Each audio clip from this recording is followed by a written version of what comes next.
I'm going to talk about something that hits close to home, school lunches. So Valley Center High School lunches, a phrase that strikes fear and hunger into the hearts of the students. Eating lunch at here sucks, but it doesn't have to suck so much. I feel qualified to speak on this because I've been eating school lunches in the Valley School District for the past 11 years. Our school lunches are generally unsatisfactory, but there's a reason for it. Federal lunch requirements cause school lunches to be bland and tasteless. And Valley Center takes part in the National School Lunch Program, which sets requirements for school lunches and stuff like that. School districts that take part in this program get reimbursement rates on lunches and breakfasts that meet the requirements that they set. And according to the United States Department of Agriculture website, the current reimbursement rates for lunches are $2.93 for free lunches, $2.53 for reduced lunches, and 28 cents for paid lunches. So every time you buy a lunch that meets all the requirements, the school not only gets the money that you pay, but they also get 28 cents from the government for every lunch that you buy. That's why, like, if you get a plate of lunch, the lunch lady will tell you to go back and get a fruit or a vegetable because they have to meet that requirement to get paid. So they also get subsidized on the snacks that meet the snack requirements for, like, that the USDA sets for the National School Lunch Program. And yeah, so that's why the school participates in that, so they can make more money on school lunches. And the National School Lunch Program states that high schoolers get 850 calories for lunch every day, which includes any sauces, dressings, or seasonings that come with it. And they also get 1,420 milligrams of salt to meet the reimbursement standards. And using the McDonald's online nutrition guide, that's equal to about a double quarter pounder with cheese and a medium French fry. That's about how many calories and milligrams of sodium we get every day.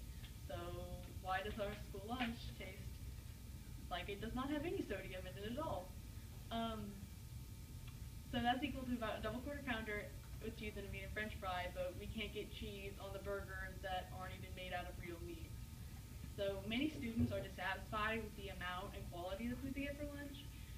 Unlike most Wichita schools and schools in the surrounding area, we don't have open lunch, obviously. So the school lunch and bringing a lunch are the only options that you have for lunch. So a lot of students just buy lunch because they have to, and they don't have a lot of other options, and they don't want to bring their own lunch every day. And in an August 22nd issue of the Ark Valley News, Zach White was quoted saying maybe 1 out of 7 times the food is not bad. And I think this is insane because he said not bad, not even 1 out of 7 times the food is good. 1 out of 7 times the food is not bad. So we obviously have a problem here. This article also mentioned that students always say that the food amount of lunch they receive leaves them hungry. And personally, I have a really big problem with eating lunch. Like, I'll see the lunch and I'm just like, well, no. And I'll just eat a bag of pretzels and eat a bottle and get a bottle of water or something like that. So these bad lunches are causing a lot of students to try to live off of hot Cheez-Its and Propel. To fix the problem of students not eating the lunches and not being satisfied with the lunches, Valley Center needs to not participate in the National School Lunch Program. And if we don't participate in the National School Lunch Program, lunch ladies have the opportunity to actually really do their job and serve whatever they want, instead of just taking frozen meals that the school has bought from a freezer and putting them in a pan and heating them in an oven.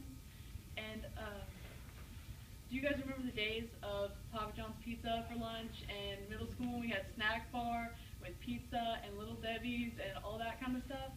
If we didn't participate in the National School Lunch Program, the school could serve whatever they want because they wouldn't have any restrictions.